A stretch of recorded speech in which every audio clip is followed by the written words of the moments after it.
आदाब नाजरीन, आइए देखते हैं 22 सितंबर की टॉप 10 न्यूज़। आइंदा 2 दिन में 1140 असिस्टेंट प्रोफेसर के जायदादों पर तकर्रुरात के लिए नोटिफिकेशन जारी करने का वजीर सेहत हरीश राव ने किया ऐलान। प्राइमरी हेल्थ सेंटर में 1000 डॉक्टर्स के तकर्रुरात के लिए आइंदा 10 दिन में अहकामात जारी करने का किया फैसला।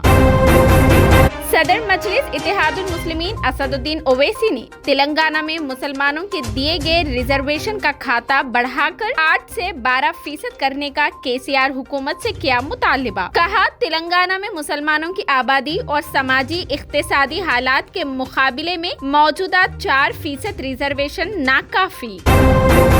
ड्राइविंग लाइसेंस के हवाले से जालसाजी में तेजी से इजाफे पर रोक लगाने, अब आधार कार्ड को ड्राइविंग लाइसेंस से लिंक करना कर दिया गया लाजमी। आधार कार्ड और ड्राइविंग लाइसेंस लिंक के जरिए मुल्क में धोखाधड़ी और करप्शन के भी खात्मे का जाहिर किया जा रहा है इम्कान।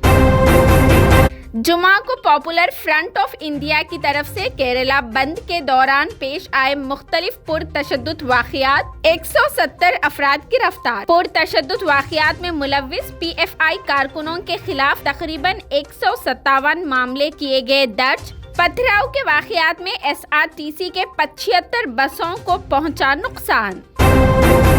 पैगंबर इस्लाम सल्लल्लाहु अलैहि वसल्लम पर मुबशरमा के मुतनाज़ा तबसरों को लेकर सुप्रीम कोर्ट से सहाफ़ी नविका कुमार के खिलाफ दारी तमाम FIRs को एक साथ करके दिल्ली पुलिस को कर दिया ट्रांसफर। जस्टिस MR शाह और जस्टिस कृष्ण मुरारी की बेंच ने कहा, 8 हफ्ते तक नविका कुमार के खिलाफ कोई सख्त कार्रवाई नहीं की जाएगी।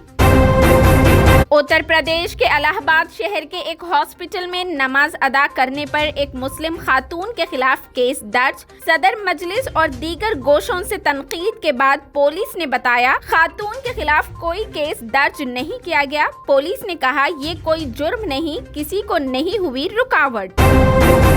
RSS चीफ मोहन भागवत और ऑल इंडिया इमाम तंजीम के सरबराह उमैर इलियासी के दरमियान मुलाकात के दौरान मौलाना ने मोहन भागवत को कहा था, राष्ट्रपिता अब RSS रहनुमा इंद्रेश कुमार ने मुस्लिम उलमा के साथ की बात। कहा, उलमाए इकराम से मदारिस में जदीद कारी और गीता की तालीम समेत मुख्तलिफ मौज़ूआत पर किया गया तबादिले ख्याल।